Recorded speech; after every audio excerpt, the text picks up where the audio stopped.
તો આ તરફ ગિરી મથક સાપુતારા ખાતે હાલ તો સતત ધુમ્મસ જેવું વાતાવરણ જોવા મળી રહ્યું છે અને તેની સાથે કાતિલ ઠંડીનું મોજું પણ ફરી વળ્યું છે। કાતિલ ઠંડીને પગલે સાપુતારાના માર્ગો સુમસામ બન્યા છે। તાપમાનનો પારો પણ સતત ગગડી રહ્યો છે, જેની અસર હાલ જનજીવન પર થઈ રહી છે। અત્યારે સીધા જે આ દ્રશ્યો જોઈ રહ્યા છો આપ ગિરિમથક સાપુતારાના છે કે જ્યાં હાલમાં વાતાવરણ સતત ઠંડુ થતું જઈ રહ્યું છે અને ત્યાં તાપમાનનો પારો પણ સતત નીચે જતો જઈ રહ્યો છે।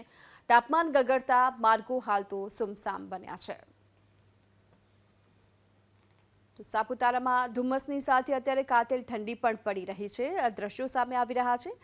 જ્યારે શિયાળામાં હાલ તો અહીં સાપુતારામાં માર્ગો સુમસામ જોવા મળી રહ્યા છે, કારણ કે સતત ઠંડી અહીં વધી રહી છે, તાપમાનનો પારો ગગડી રહ્યો છે અને બીજી તરફ ધુમ્મસ ભર્યું વાતાવરણ પણ જોવા મળી રહ્યું છે।